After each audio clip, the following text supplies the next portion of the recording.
So remember the positive motivation we generated earlier, wishing to be as much benefit as we can to ourselves, to others, to the world, and wishing that we will learn something here in this session that will contribute to that, help us to bring greater peace and happiness to all beings.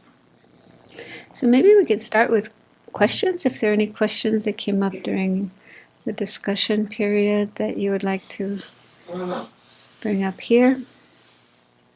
So one of the things that came up is, how to, when looking over our life, purifying or whatever, for all the poor judgment, the unskillfulness, the misdeeds and negativities, they just sort of keep showing up and filter our life. So I wanted to maybe ask you a little bit about how, as far as the practice of forgiving oneself in the long term, on really putting a lot of the old hurts, the old misdeeds down, how forgiveness plays in preparing us for a peaceful death, forgiving ourselves, and how does that work? Actually, in this little booklet that I sent everyone, Preparing for Death and Helping the Dying, at the back of the book, there's a couple of meditations, and one of them is a meditation on forgiveness, page 40 of this little book. So I got this meditation from a book called The Fine Arts of Relaxation, Concentration, and Meditation by Joel and Michelle Levy. But I think they may have also got it in turn from a book by Jack Kornfield, Path with Heart. That's where I first came across it. But they put it together in a nice way. So in this practice, you generate forgiveness for others who may have harmed you. Ask for forgiveness from those that you have harmed. And also forgive yourself. So it says, from your heart, say to yourself, I forgive myself for whatever I have done in the past, intentionally or unintentionally, and so on and so forth. So I think it's nice to do something like that. It may not happen right away, but just to get familiar with that idea of the need to forgive ourselves. And for me personally, I find it really helpful to, like, when meditating on the Buddha or any of the Buddha figures like Tara, Chenrezig, especially Chenrezig, because Chenrezig represents this totally unconditional love and compassion for every living being. So I find it really helpful to just spend some time thinking that from the mind of the Buddha, Chenrezig, Tara, whatever, there's total forgiveness. There's not the slightest judgmentalness, looking at, pointing their finger, you did this, I mean, this is what we do to ourselves. Yeah, and we probably imagine other people do that to us as well. But in the mind of a Buddha, there's no such thing. There's just total acceptance, total forgiveness, total,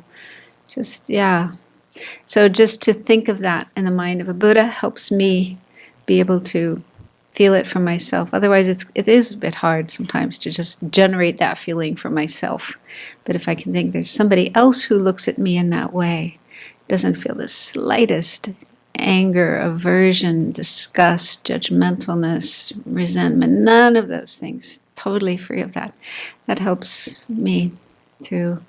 And also, I think that there's a connection between forgiving others and forgiving ourselves.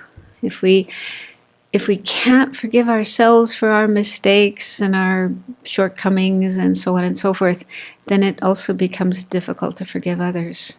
So we tend to have that same attitude towards others as towards ourselves. So if we can recognize that connection, that can give us some impetus to work on forgiving ourselves so that we can extend forgiveness to others. So those are things that I have found helpful, but I'm still working on it. It's not easy. Yeah. And I think working on emptiness as well, that there is no inherently existing fixed solid, permanent I who does actions. Yeah, it's just a whole bunch of different causes and conditions that have come together from so many different directions that brought about this situation where I, the merely labeled I, did something. And I didn't have total control or choice in that situation. It was just, the impetus of all of those. So that's helpful too. So I think the stronger we feel there's a permanent, real I in there who did that terrible deed, and it's like, that is like carved in stone forever and ever and ever. And it's just not like that. That I was there for a moment, did that action, and then it's gone. Next moment, everything's different. Everything's changed. That doesn't mean we should, abdicate responsibility. Oh, yeah, there was no I there anyway, so never mind, no problem. So there was an action done. Negative karma was created. Maybe people were hurt. So we do need to take responsibility for that and clean that up with purification, with apologizing to anyone we've hurt and so forth. So somewhere in the middle between, guilt and self-blame and self-criticism and being like a psychopath, no responsibility. I didn't do anything. I don't care what happened. So we don't want to be like that. So somewhere in the middle, taking responsibility, but also accepting, the dependent origination, dependent arising of the whole thing. It came about through so many causes and conditions, and everything being impermanent, changeable, and so on. There's no point in hanging on to that forever and ever and feeling guilt about that. That's really important in preparation for death, because it does happen that as people are approaching death, memories will come up of things that we've done, things that we may have forgotten to talk. There's this doctor in Holland. He was a cardiologist, and he gave up his practice to do research on near-death experiences, because he started hearing his patients who had had a cardiac arrest, a heart attack, and seemed to die for a period of time and then were revived, resuscitated. And they would talk about experiences they had while they were in that so-called dead state. So he just got really fascinated with that and did research and then wrote a book about it. And his name is Pim van Lommel. And I didn't read the book. It's kind of complicated and technical and scientific. But I read, you can find information about him on the web, and some interviews that were done with him. And one of the things he said was that people, they call it like a total recall. People sometimes have that experience of just total recall of everything they ever did, everything that ever happened to them, everything they thought, like just in a flash. They just remember everything. And he says not only does that happen, but they also feel the effects of their actions on others. Like he gave the example, a little child in the playground, hurting another child, doing something hurtful to another child, and you can feel the other child's pain. So it's really very, very, very powerful. So he says, everything we have ever done, thought, felt, said, is imprinted there in our mind, and it can arise at the time of death. So that's why we get to do as much purification as we can. Try to remember the things that we've done, generate regret for them, do purification. Try to clear that up as much as we can. Because otherwise, if all that's coming at us at the time of death, it can be quite overwhelming. And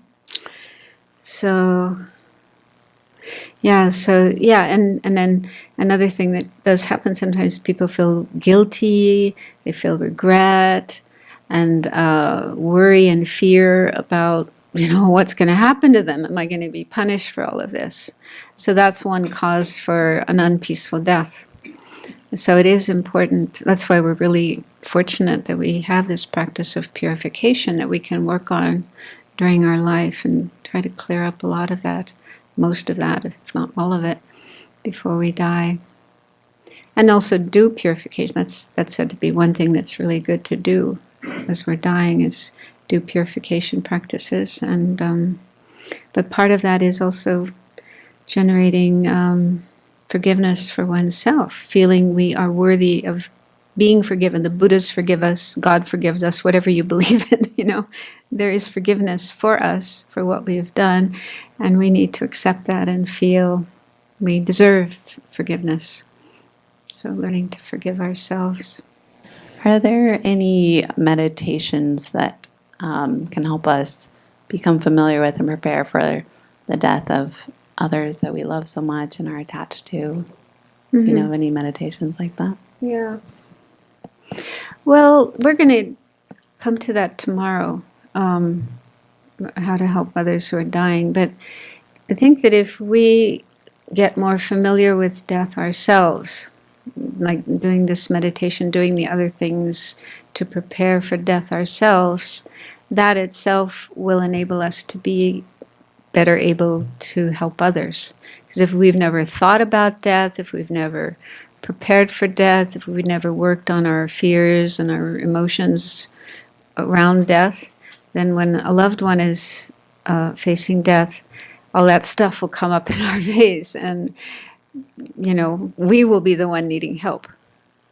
So preparing for our own death is, I think, the best way to prepare for somebody else's death. Yeah, but then we'll also look at more specific things that we could do to help others. What can you say about the fear of being a burden around the time of death, like such you develop Alzheimer's or dementia, and that fear of being a burden? Yeah, that's a very real thing. I'm not there. I mean, I haven't had to deal with them, but I'm quite sure that that's something that will come up for me, because I really don't like people having to do things for me, being a burden on others.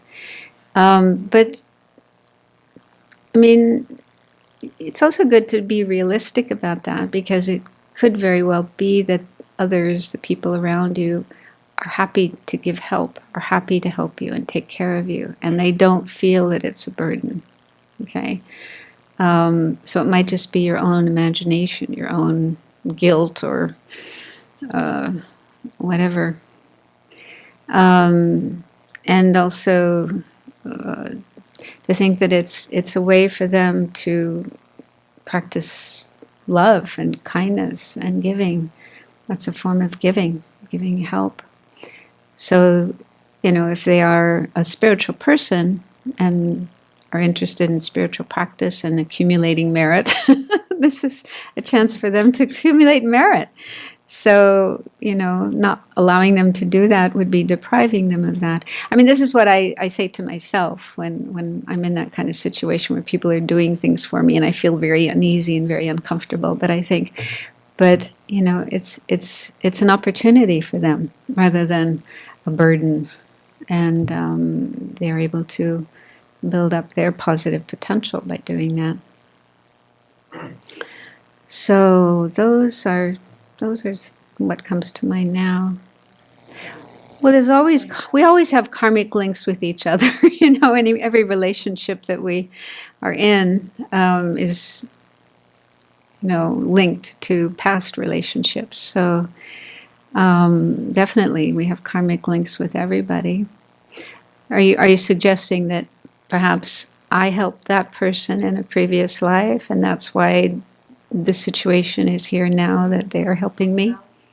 I was more thinking of from the other side, of the karma of the person who is the helper.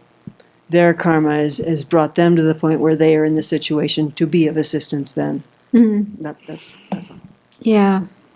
And I guess if they didn't want to do it or couldn't do it, they would run away. I was just reading, I've been reading this book. I mentioned it last night. It's called Advice for Future Corpses and Those Who Love Them. I left out that part last night. The whole title is Advice for Future Corpses and Those Who Love Them. So what does she mean by future corpses?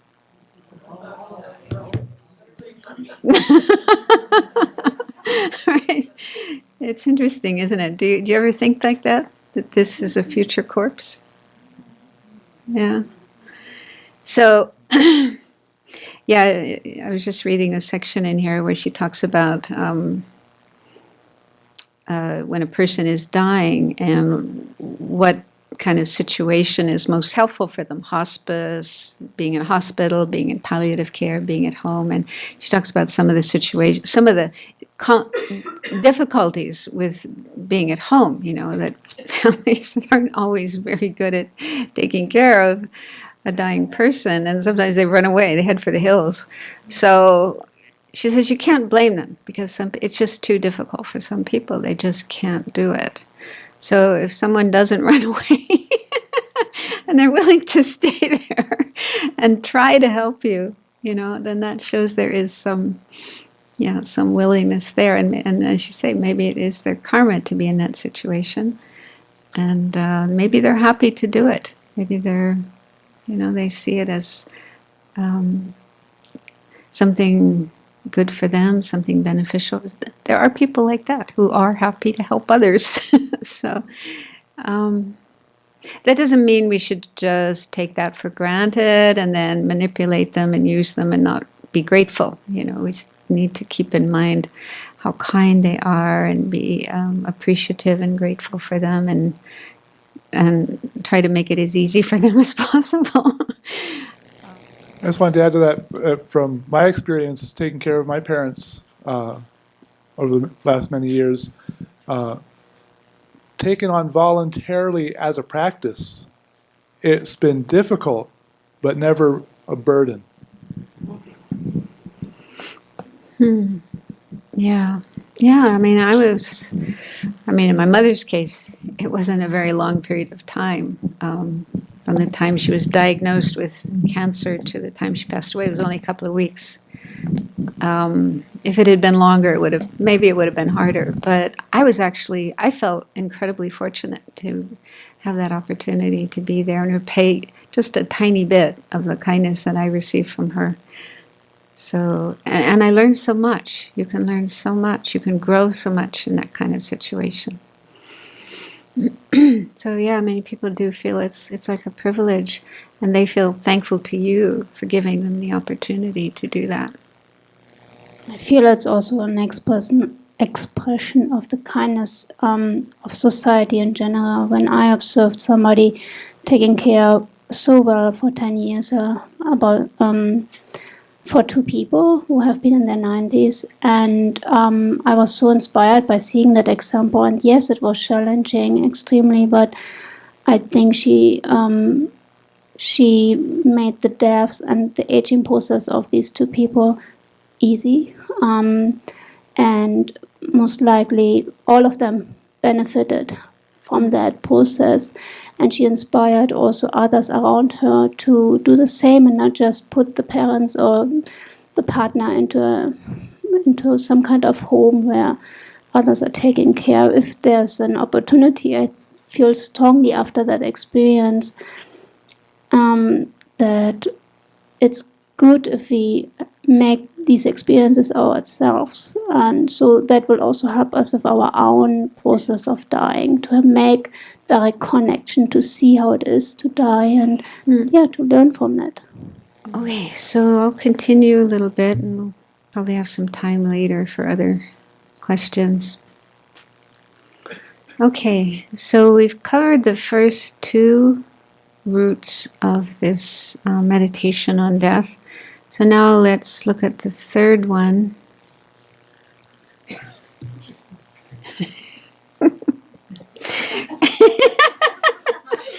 This is where we're going.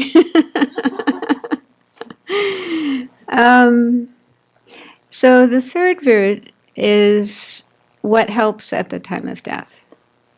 So I think this follows naturally from the first two, because if we think about, okay, I'm definitely going to die, and we can accept that. We can't run away from that. It's definitely reality. Then this uncertainty of the time of death, we don't know when it's going to happen, and it really could happen any day. So that might lead to a little bit of panic, like, oh, what do I do? How do I deal with it? So I think it's just natural that we find the idea of dying scary, uncomfortable, unpleasant, and also, people who are in that situation of facing death most probably feel help. I need help. What can help? What can help us? What can help us at that time? So here we look at three things. First is loved ones. So that can be our family and our friends. Okay, are they able to help us at the time of death? So to a certain extent, they probably can if our death goes over a period of time, days or weeks or months. We will, if they're there, they don't run away. If they are there, then they can help us with our needs, like bringing us food and helping us bathe and dress and go to the bathroom and whatever we need, do errands for us and so on. So most probably there will be people, family and friends, who will help us at that time. But then as we get closer to the actual time of dying,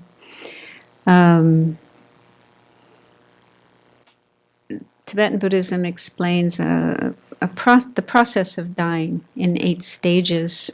And as we go through these 8 stages, our body and our senses gradually shut down.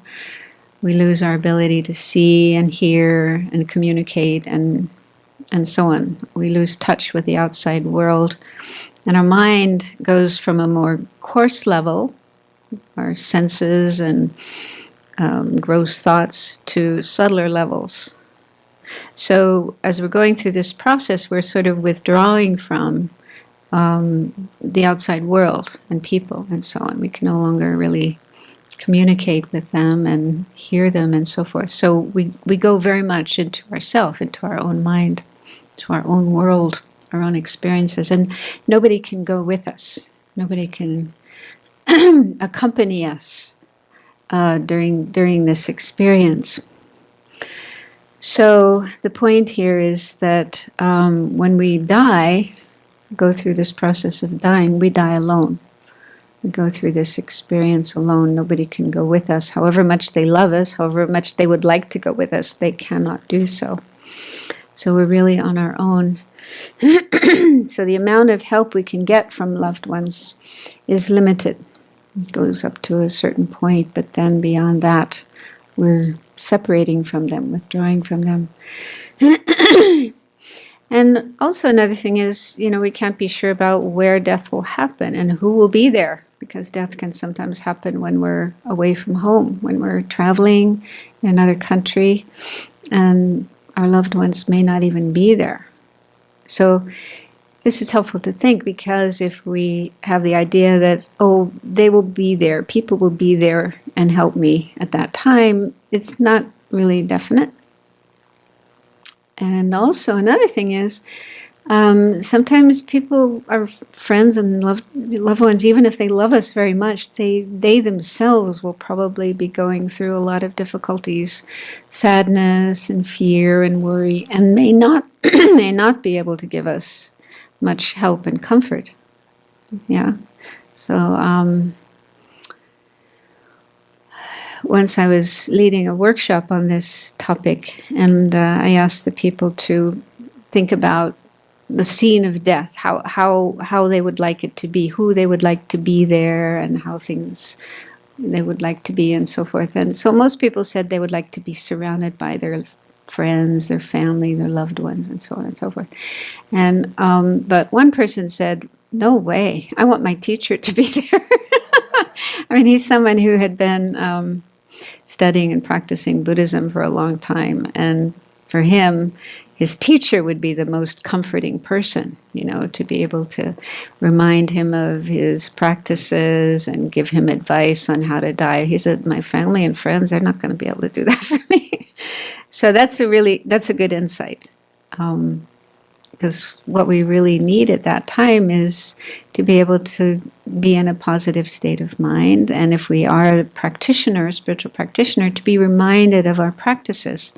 So unless our family and friends know about spiritual teachings and spiritual practices, they may not be able to help us with that. And instead they might sort of, be chattering about things that aren't very helpful and so on.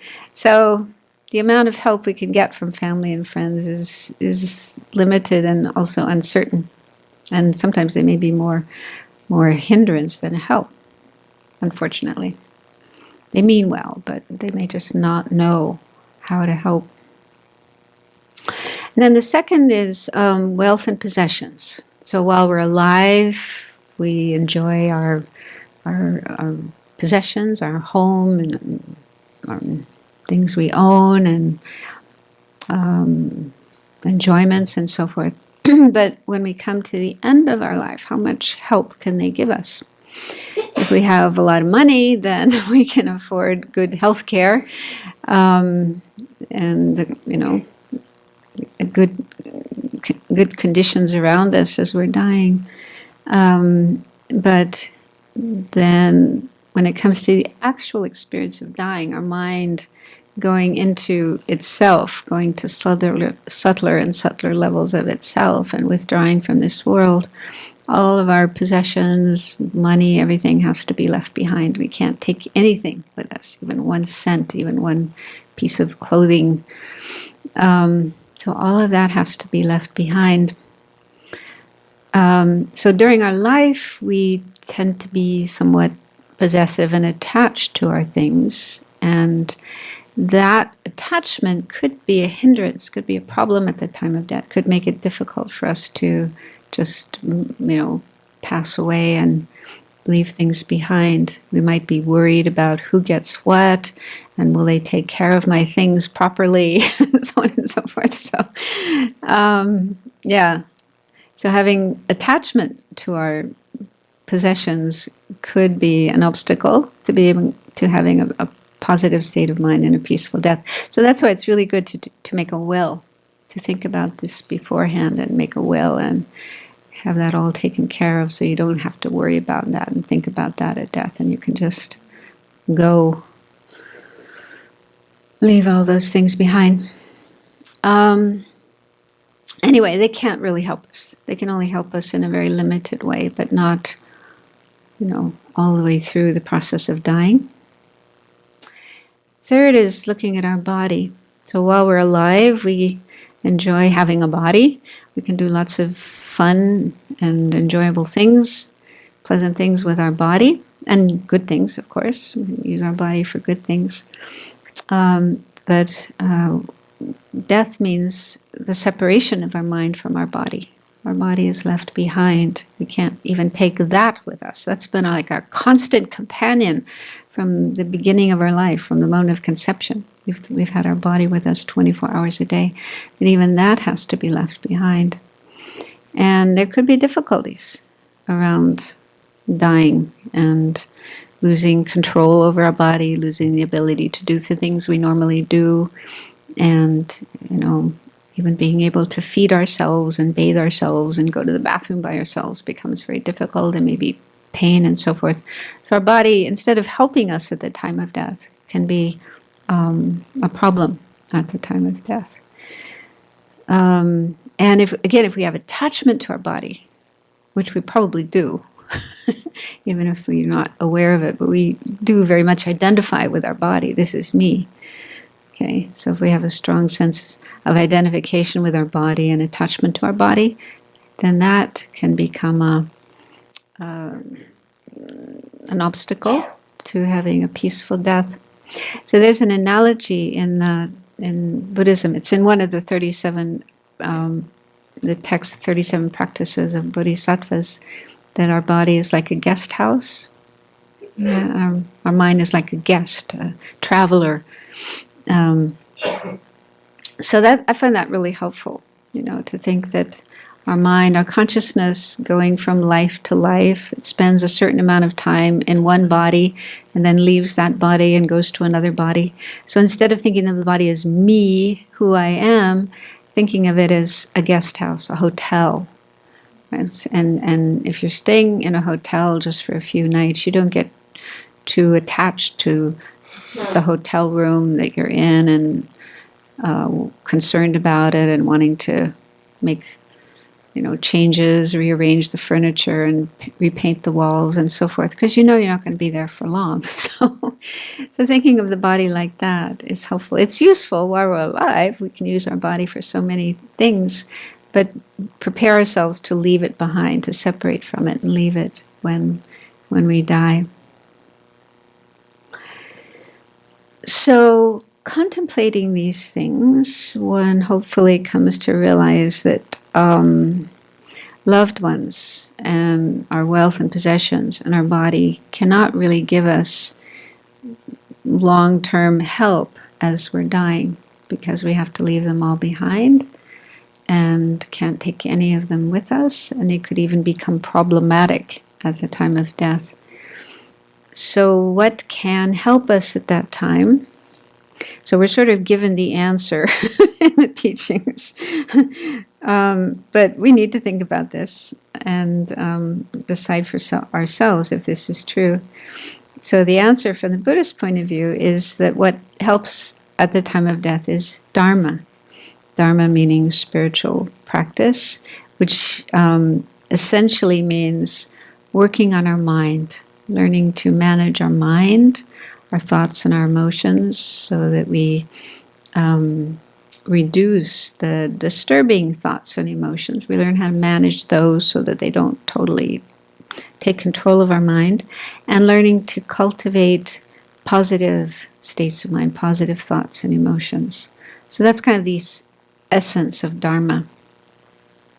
So if we know Dharma and have familiarity with practicing Dharma, then that's something that helps at the time of death, because it's only the mind that goes through the process of death into the next life.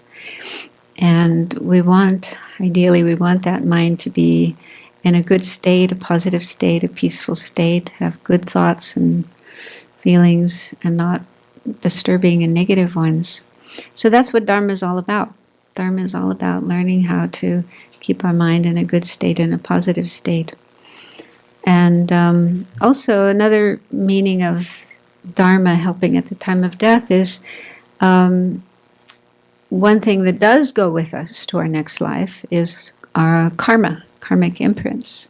So the imprints of all the actions that we have done during our life, those are like seeds planted on our mind, and they go with our mind into the next life and become the causes for the experiences that we have in our next life and future lives, subsequent lives.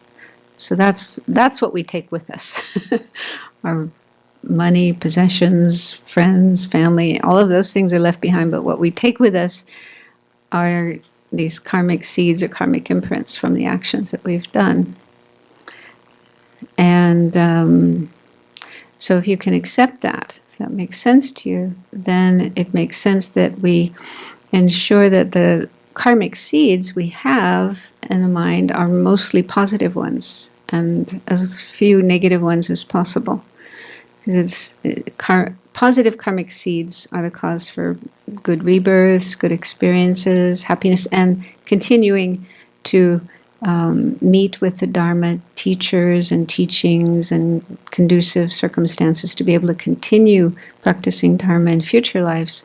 So all that depends on our karma. On the other hand, if we have negative karmic seeds in our mind, those are the cause for meeting with unfortunate circumstances, problems, sufferings, difficulties, bad things happening to us. So we want to try to purify our karma, try not to create negative karma as much as we can, and purify whatever we have created, and then accumulate as much good karma, positive karma as we can during our life. So that's basically the meaning of Dharma helping us at the time of death. So the conclusion that one ideally will come to by meditating on this point is recognizing the need to practice Dharma and to practice it purely, free of worldly attachment and aversion.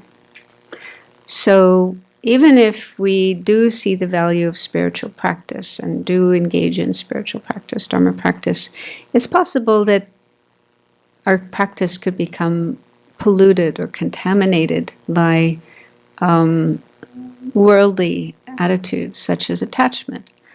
You may have heard of what are called the 8 worldly dharmas, 8 worldly concerns. So these are basically attitudes of attachment and aversion, being attached to fame and gain and pleasure and praise. So those are the attachments. And then having aversion to the opposites, the opposite things of being nobody, not having any fame or renown or recognition from others, having aversion to loss, not having things, having aversion to unpleasant, painful experiences, and having aversion to the opposite of praise, which could be blame or criticism. So the Buddha pointed out these 8 attitudes that pretty much drive most people's lives. Okay, most people, this is what they're concerned with: gain and fame and praise and pleasure, and trying to avoid the opposites. So one of the first things one needs to do in the practice of Dharma is recognize these attitudes and work on separating from them, not letting yourself, your life, be motivated or driven by these. And unfortunately, they can sometimes creep into our Dharma practice. So people sometimes engage in Dharma practice, and sort of in the back of the mind, there's this hope that if I practice Dharma and I become a nice person, a good person, a generous person, people will like me, people will praise me, I will become famous, I will become renowned, maybe they will give me things. Okay, so that shows that our practice has become polluted by worldly attachments and worldly aversions. So we have to be on the lookout for those and try to weed them out of our practice. They are like weeds. Just as we find weeds in our garden, we pull them out because they're going to choke the other plants that we want to grow there. So these weeds of worldly concerns can choke our spiritual practice. So ideally, our Dharma practice needs to be free of these worldly concerns, which are just about this life. Experiencing benefit and some kind of positive results in this life. So ideally we put those aside and focus more on future lives, and especially enlightenment. That's the highest goal, the long-term goal. So we always try to focus on that and dedicate everything towards that. So that's the most pure, most positive kind of Dharma practice that we can do.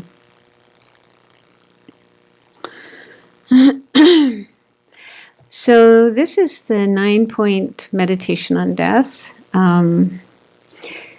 Maybe we could just spend a little time right now meditating on these 3 points to see if we can understand them more deeply and come to this conclusion about the importance of practicing Dharma as purely as possible in our life.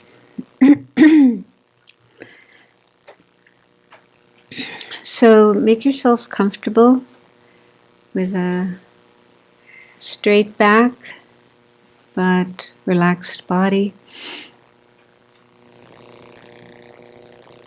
Check to see if there are any thoughts in your mind that are not related to what we are doing here. And if you do notice such thoughts, put them aside for now. Decide to really do the best you can to stay focused on this meditation that we're doing. So let's see if we can imagine ourselves at the end of our life, at the time of our death. Let's imagine being in bed in a hospital room or hospice or at home. And you've been through a long illness, and the doctors have given you various medications and treatments to try to cure this illness, but without success. So you've been told that they've run out of further options, further treatments for your illness. So you've been advised to prepare yourself. You just have a limited amount of time to live. So we probably find ourselves feeling somewhat lost and helpless, confused, worried, lots of different thoughts and emotions coming up.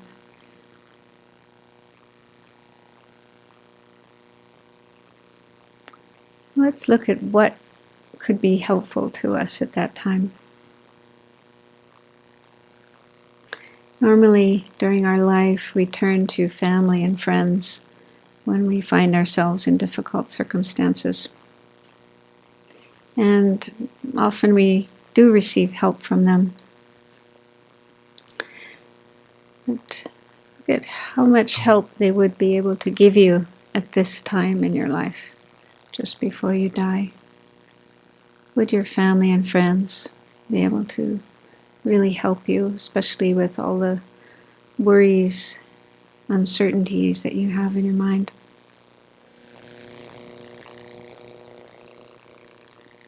And also having the awareness that you're going to be saying goodbye to them, separating from them. Not just for a short period of time, but forever.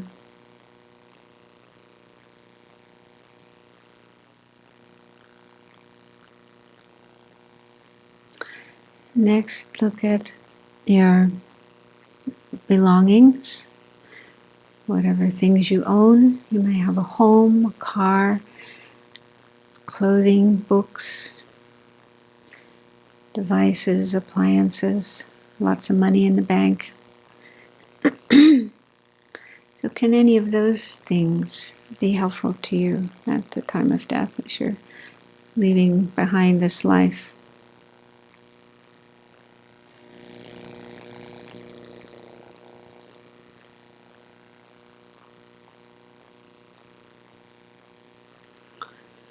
Then there's our body, our constant companion from the beginning of our life. We used it for so many things, enjoyed so many things with our body.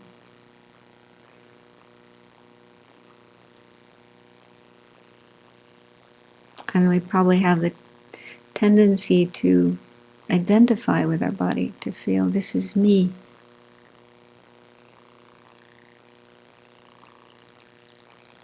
But it's not really who we are. It's just like a temporary home or guest house for our mind, our consciousness. And now we're getting to the point where it's time to leave, time to check out.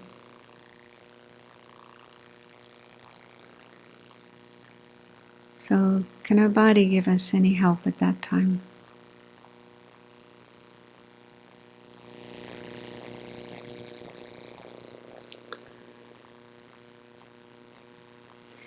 Now consider the teaching that what can help us at that time, that probably the most challenging time of our life, is Dharma, spiritual teachings, spiritual practices, which can take many forms. But one of the most basic practices of Dharma is refuge, taking refuge.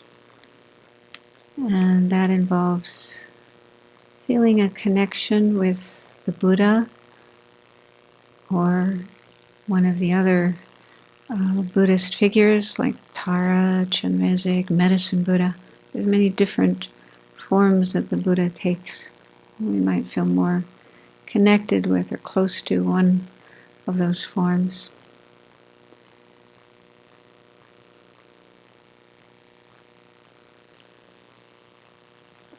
So Buddha is someone who has totally purified their own mind, freed their mind from all disturbing thoughts and emotions, and developed all the positive qualities of the mind: love, compassion, wisdom. So Buddha is someone who has total love and compassion for every living being, including me. And it's said that Buddha is always there. Whenever we need help, we can think of the Buddha, call on the Buddha, take refuge in the Buddha, and ask for help. And the Buddha is there with us.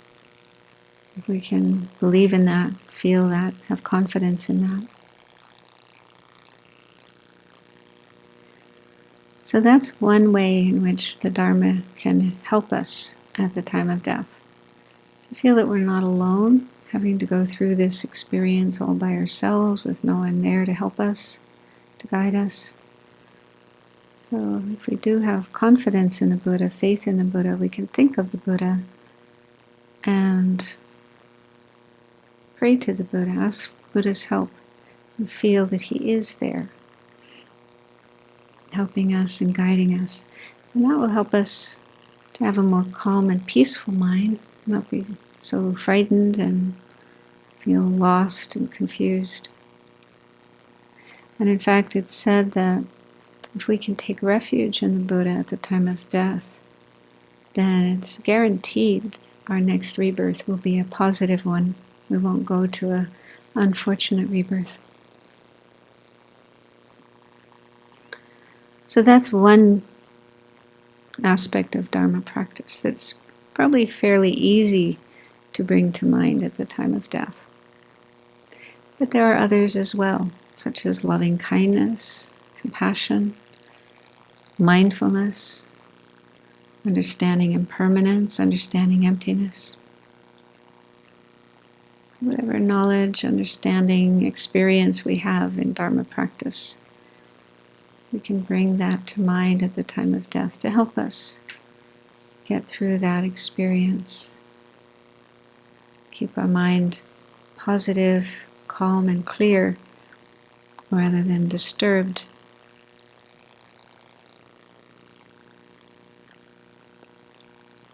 And just think about that and see if that makes sense to you.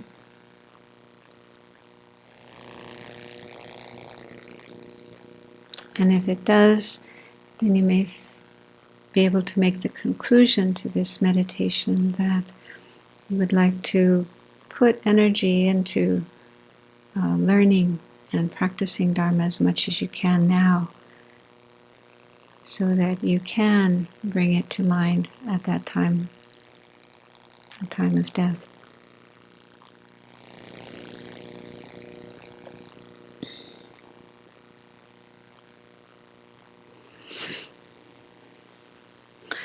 So some of these ideas might be new to you, and you may feel the need to think about them more before you come to any conclusion, and that's completely fine. But it is useful to contemplate these ideas while we're still alive, while we still have some time, because waiting until the end of our life may not be such a good idea. Because at that point in time, there may be just a lot of chaos and confusion, and physically and mentally, we may be too unwell to be able to have the energy to think about these things. So it's good while we're still relatively healthy, physically and mentally, to start thinking about these ideas. So, next slide. This is for comic relief.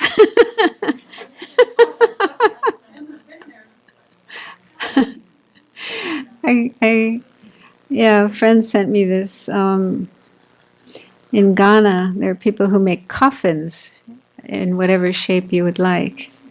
So these are some samples. There are others that are like the shape of a Mercedes Benz or an airplane, or yeah.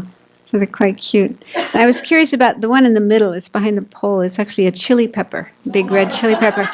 I thought, why would somebody want to be buried in a chili pepper coffin? But apparently the guy was a farmer, and that was what he grew. He grew chili peppers, so I guess he identified very much with chili peppers. Anyway, quite cute. Maybe we can even order them to be sent over here. Much more interesting than the plain brown box that we have here. Okay, next one.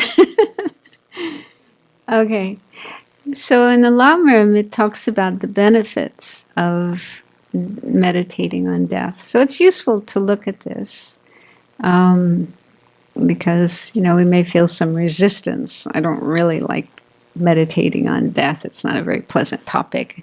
We like to meditate on pleasant, beautiful things like, deities made of light, blissful, sending light to us. That kind of meditation is easy. But meditating on death is kind of depressing. But these are the benefits.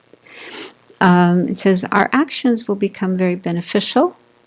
And this is because if we accept that there will be a continuation of our mind after death into another life, and the kind of experiences that we have depend on what we do in this life. In other words, karma. We are creating the kind of person we will be in our next life, and the kind of experiences that we have. So if we can accept that, then we'll be motivated to create good karma, do good things, beneficial things, and avoid bad karma as much as we can. So then our life will, become more beneficial, more positive, less likely to do harmful, negative things. And then second is our spiritual practice will become very powerful. Otherwise, there's a danger of being a bit lazy and, when I feel like meditating, I'll meditate, but, if I don't feel like it, I won't do it. But if we really have a sense of the uncertainty of how much time we have and how important it is to do as much spiritual practice as we can while we still have time, then our practice will become there'll be more energy in our practice. It will become more powerful, more pure. And then it's important at the beginning of the practice. So many people have this experience that some kind of encounter with death, impermanence in death, is a motivating factor for them to engage in Dharma in the first place. It could be the death of a loved one, or it could be a close encounter with death yourself. Or just thinking about death, people just sometimes... Remember meeting this guy. He said when he was just 15 years old, he woke up in the middle of the night and suddenly realized, I'm mortal. Yeah, it was like a revelation for him. So that kind of experience can really push us to, think about what's the purpose of this life? Why am I here? What should I be doing? And then that can lead us into spiritual practice. And then it's also important in the middle of our practice to be able to keep going, even when things get a little tough, or we get bored with it. Sometimes people start off learning Dharma, practicing Dharma with a lot of enthusiasm. Wow, this is really cool, this is really fantastic. But then after a while it becomes more commonplace, and we may lose that initial energy, and it's just like, oh yeah, another retreat, another teaching. Kind of bored with it. So, but to keep us going, in spite of those kind of feelings, lack of energy, just to remember, I'm not going to be here forever. What I do with my life will make a difference at the time of death, at the end of my life, and also in the future. So that can really help us get over those bumps and keep practicing, keep going. And it's important at the end of the practice, meaning to be able to go all the way to the end, enlightenment. That's the final end, the ultimate end of practice is becoming enlightened, becoming a Buddha. Which, I mean, there are sayings in the teachings that, you know, it's possible to become enlightened in one lifetime. You may have encountered those, heard those. But it's actually very unlikely. It's very rare. I've heard the Dalai Lama say that. But, 1 in a million, maybe. 1 person in a million can get enlightenment in one lifetime. Yeah, Milarepa did it, and this person did it. But the majority of us will need more than one life. And so we want to be able to continue practicing in the next life, and then the one after that, and so on and so forth. So we want to make sure that we have good conditions in all our future lives, that we can continue practicing right up to the end. And, you know, that depends on practicing now. Yeah, so contemplating death and impermanence really helps us to see the value of practicing Dharma as much as we can for this life and create the causes to continue in future lives as well, right up to the end. And then the last one is being able to die with a peaceful, happy mind, free of regrets. Because if we do live our life in this way, try to do as much good as we can, avoid harmful actions, be kind and helpful and beneficial as much as we can, do spiritual practice, then when we come to the end of our life, because we've been living our life in this way with a peaceful, happy mind, then that's the kind of mind, the state of mind we'll be able to have at the time of death. And then there's also a list of disadvantages if we don't remember death. It's like the carrot and the stick, you know. So this is the carrot, and then the stick is, you know, I'll just read them. That if we don't remember death, we might not remember Dharma. We get just totally caught up in this life and distractions and enjoying ourselves and so on and so forth, and not remember to engage in Dharma practice. Then even if we do remember Dharma, we may not practice it. We might think, Dharma is really good. I really want to practice it. But then, you know, we get distracted with all these other things, so we don't get around to it. Procrastinate. Then the third one is, even if we do practice, our practice may not be pure. It may not be that powerful. We might have lots of distractions. Our mind is going all over the place, thinking about all the things of this life.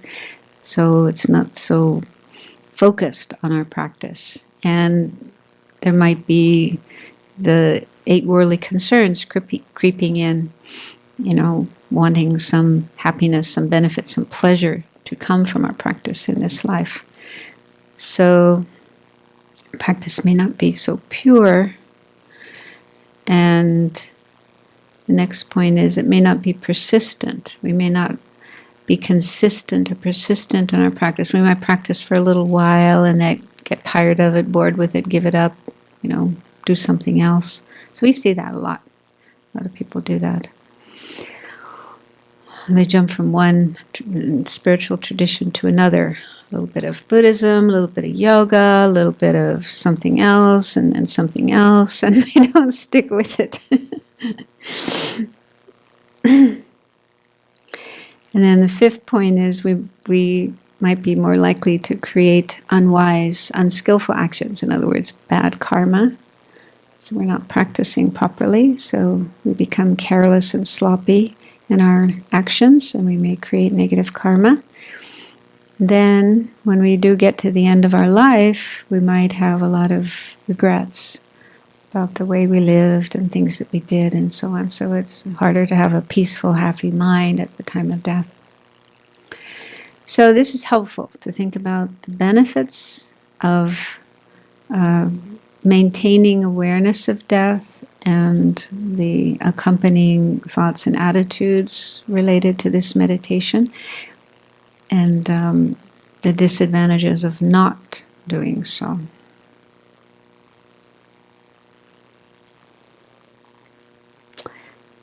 Okay, any questions? When you die and you come back in your next life, do you get to start where you left off?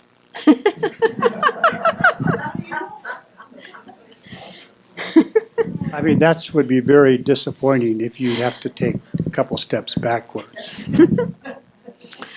What do you mean by starting where you left off? Well, if the Having- goal is complete enlightenment and Yeah. we practice the Dharma judiciously, we work hard, we do, we attain a certain level of awareness and achievement, and then we die, and then our rebirth from the Buddhist perspective, then are you going to come back as a frog and start all over, or do you get to come back as a Buddhist, someone who has an appreciation for the Dharma and just could Well, that's what we strive for. I'm not trying to be disrespectful Yeah. or corny. No, it's a good question. I mean, that's why it said it is important to practice as much as we can in our life, create the causes for good rebirth, create the causes for enlightenment, and also make prayers. It's recommended that we pray and dedicate our merit that we will be able to be born as a human being or in some place, some situation where we can again meet the Dharma teachers and the teachings and be able to practice. So we need to really focus on that and dedicate towards that. And if we do that, then, with the right motivation and the right merit, then we will be able to meet it again.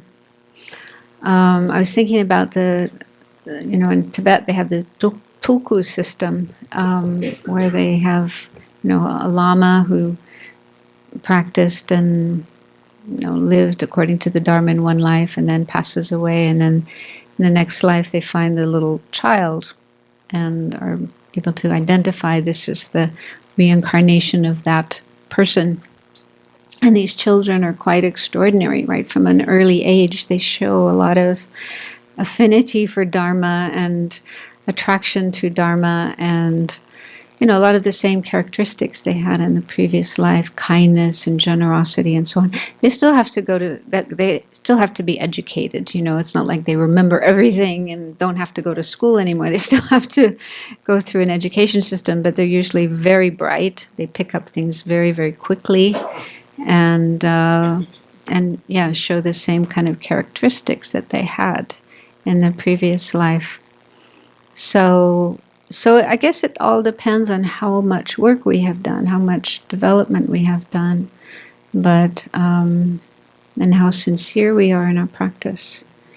I mean, I think, those of us who were born in this country, which is not a Buddhist country, born in families which are not Buddhist families, and yet we feel this attraction to Buddhism. And, for me, it was quite young. I was still, in my early 20s, or even before that, I was attracted to Buddhism. So I think that must be because of having practiced before and wanting to find it again. So I traveled halfway around the world and met Tibetan teachers, Tibetan lamas. So I think that must be because of having practiced before. So whatever we do sincerely, strongly, powerfully in this lifetime will be the cause for continuation in the next life. For somebody that does hold the Buddhist worldview, what should I tell my loved ones about disposal of my body? I know the philosophy is, it takes time for one's mind stream to go into the bardo, and in this country, there's a tendency to take the body and immediately cremate it. And can I give some instructions to my family about that? Yeah, actually, there's a hospice in New Zealand, a Buddhist hospice, and the founder of this hospice made a form called a Dharma will. And you can get a copy of that, or you can make up your own. And so it's like an advanced directive, but from the point of view of Dharma, like what you would like done, like if the atmosphere you would like to have around you when you're dying, prayers you would like to recited, people you would like contacted, I tell my teacher, and so on. So you can leave those kinds of instructions, and that also includes what you would like done with your remains. And how long, if it's possible, to delay, cremation?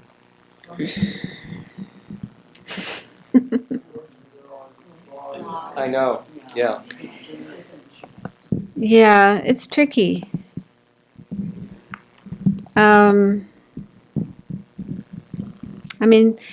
They say that there are certain signs that show when the consciousness has separated from the body. And there's no definite time frame how long it takes for that. It could be instant, it could be days. I had some friends down in California who were Buddhists, and one of the community members passed away, and she was in her home, and the community took turns staying with her 24 hours a day. Even after she stopped breathing, they just left her body there and didn't touch it. Just stayed with it, recited prayers and so on. And they said it was 3 days. It was about 3 days until the signs of death occurred. So I think in that kind of situation, if death takes place at home, you just don't tell anybody. You just don't call the doctors and the police and whatever until the signs of death have occurred. But they were all Buddhists, so they all believe in that. But if your family members are not Buddhists, they may not feel very comfortable doing that. So it's a little. So if you can arrange for Buddhist friends to take care of your body, I think that's what the idea is here in Sravasti Abbey. The members of the community here would choose to be here when they die, if possible, and then the other members of the community just taking care of the body until the signs of death occur, and then it can be whatever, cremated or buried as the person wishes. So it's a little tricky in this country because of laws, but I think there are ways around laws, ways of dealing with laws that, Venerable Jigme, you probably know more about this. In Colorado, when I worked in oncology, it was fairly common for in the hospital back then. A lot of deaths in the hospital, but when people talked to their doctor and wanted the body not disturbed for some time, that was arranged if there was room, if there was a room that, wasn't being used and you could put the body in there. And so if you talk up front with doctors and with, the staff, oftentimes they will accommodate due to religious beliefs. So I wouldn't not do that. I would try that out, certainly. Mm-hmm. And of course, if you have a pretty good rapport with your healthcare people and tell them what's important to you, I've done that here in Newport, and if I happen to be in the hospital, I got the okay, now I don't know what's going to happen, but, at least they know what my wishes are, so. Mm. I think there's also been a law passed in Washington State fairly recently, and people who are working with the death and dying process are now composting human bodies. And they have, I'm not sure where the centers are, maybe on the west side of the state, but I was on that mailing list, and they just, the legislature just okayed it for this state. Right. So it's a composting kind of process that, so it hasn't been built yet. They've done a little research, but they haven't built anything yet. But that should come. Yeah. And that's not necessarily a Dharma perspective, but it's just a different way to deal with the body when it went afterwards. Mm-hmm. Yeah. this may seem a little contradictory from what you've just said, but I looked into this recently because I have interest in donating my body for science. And so I asked Geshe Tashi Sering, and because they want the body right away. They don't want to wait 3 days or however long. And he said, basically, waiting the 3 days is most important for people who can actually seriously meditate on emptiness. And for the rest of us, the rebirth has already been thrown, and it's not so crucial. So that's another point of view. Yeah. I was surprised to hear, I'm not sure where I read it or heard about it. It may have been in Lion's Roar magazine. But I was given guidance fairly recently. I think it was from the a magazine article by a recognized Buddhist teacher from one of the major traditions, Zen or something, maybe even Tibetan. I don't know. I can't remember who said it. They said that you shouldn't donate your organs, and I was really shocked to hear that, because I thought that first of all, I don't need it anymore. I'm dead. And I thought it would be a great act of generosity to give my organs to someone who could actually use it. So I'm curious if you have any guidance in this area. Well, I think my understanding is the issue is that if you do donate your organs, you have to die in a hospital, I think, for one thing. And they actually remove it while you're still breathing. They might keep the body alive artificially on a ventilator. Because once the breathing stops, then the organs aren't much good anymore. So from the point of view of Buddhism, or at least Tibetan Buddhism, because we say it's really important to leave the body undisturbed as long as possible, so it could be problematic. It's not, we just don't know what's going on with a person's mind. But if, the breathing is still going, the heart is still going, the brain is still going, and people are starting to open up the body and remove organs, it could be a disturbance to the mind and thus create problems for the next life. There's a lot of discussion about this, and it's not at all fixed, it's not clear, but there's different opinions. I heard one teacher said, well, if you do donate your organs with compassion, with love, and you really think, oh, I want someone else or other people to have a good quality life with my organs, so, that's your motivation. So then it's a very positive state of mind. So even if they do start tampering with your body before the consciousness has left, it's not going to be a problem. This is one person's opinion. But other people say, well, it's a little risky. It could disturb the mind and make it harder to have a positive passing into the next life. So it's really, nobody can know for sure. Nobody can know for sure what effect that will have on the person's mind. You know what I'm saying? I think that's why that comment was made. Makes sense. It seems to me. It's not a question of comfort. It's a question of, as we say, the mind is making this journey out of this body into the bardo, the intermediate state, and then into the next life. And we want to make sure that the mind will be calm and peaceful and undisturbed. So nobody knows for sure what would happen if the body gets disturbed. It could disturb the mind. It could affect the passing into the next life. So that's the concern. It's not a question of comfort. It's just a question of, will that passing affect the mind? Will the mind be adversely affected by that process of removing the organs? It may not. Nobody knows, because we can't see what's happening in the person's mind,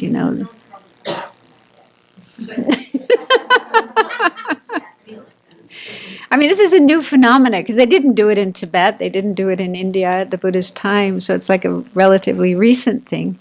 So we don't have the Buddha's word about this. What has the Dalai Lama said? Has the Dalai Lama made any comment about this? No, I would argue that if you donate your organs, and they medically determine that you're dead, you're still breathing, even though you haven't totally transitioned, but if your mind is still kicking, then it's going to see that you're donating your heart and your organs, and it should be happy. Let's hope so. Yeah. Well, I guess it does depend on the level. Depends on the level of one's development. If one has really developed strong non-attachment to this body, strong compassion and love for others, altruism, concern for others more than self, if one has developed oneself to that degree, then you're right. One would be happy. Oh, look, they're taking out the liver and someone else is going to be able to have a healthy liver now. So, quite possible. Yeah, I suspect that if you do decide to donate your organs, it would be important. I do this. Part of the death meditation for me is at this point, you visualize your own death. At this point, I visualize this is when cut open, heart goes out, there, liver, kidney, you all go. Yeah. It does sort of commit yourself to a traumatic death. In your visualizing death, you don't always visualize that it's going to be a peaceful death. Sometimes it's sudden. Sometimes it's a car accident. And if you are going to be donating organs and the conditions are right for that to happen, it will be a sudden death. So I think it's probably important in your death meditation to incorporate that so you are ready, so you can be grateful when it happens. Yeah, that is certainly an option. Alex? One thing I've been curious about when it comes to the death process is POA. I don't know, the transference of consciousness. I don't know if you can maybe just briefly explain, what that is and Yeah, I haven't hear about it. learned. I mean, to do POA practice, you need to receive an initiation and you need to receive instructions and guidance under a teacher. You can't just read it in a book and do it like that. It's, needs to be done in a very careful way. But my understanding is it's a practice where you imagine your consciousness leaving, going from they say mainly the center of our mind, the center of our consciousness is in the heart chakra. So you imagine it going from the heart chakra up to, there's different ways of doing it, but a common one is with Amitabha Buddha. So you imagine Amitabha Buddha above your head, and then you imagine your consciousness going into Amitabha, and then being taken to Amitabha's Pure Land. So it's a practice to prepare yourself to be able to go to Amitabha's Pure Land after death. But they say you need to do it very carefully, very skillfully, because if you don't do it right, it could actually shorten your life. So that's why, it is important to do it under the guidance of a skilled and qualified teacher. But anyway, that is a practice. And I think you can also do it for other people. If you've received the instructions and trained yourself in the practice, you can help others who are dying, for their mind, their consciousness to go to the Pure Land. One last question, then we'll have to finish. Comment and just a counter to what Dennis is raising. This is a true story. So I know of this woman, her mother, was pregnant with her for 9 months. It was an intentional pregnancy. And, this is giving birth is a wonderful, generous gift. It's been mentioned that mind state might be present. But in the moment of giving birth, she told the doctors she'd changed her mind and she was not going to have this baby. And so, it's kind of funny, but she started to leave the room and they had to haul her back and have her give birth to this child. And there was a problem. The umbilical cord was wrapped around the baby. But I don't think we can always be so sure that we're going to have this very firm mind that I want to do this. And then, we see the scalpel coming and it's like, actually, you know what? I've changed my mind. Yeah, it's easy to think about these kind of things theoretically. Oh, yes, take my body, take my heart, But, on the actual moment when it's happening, the clinging, habitual, strong clinging to me, my body might come up and interfere with that. So I think that's the concern, that's the danger. And it's so hard to know what's really going to happen at that time. So anyway, lots of interesting ideas. So we'll continue tomorrow. We'll look at more specific practices that can help us to prepare for death and then help others who are dying.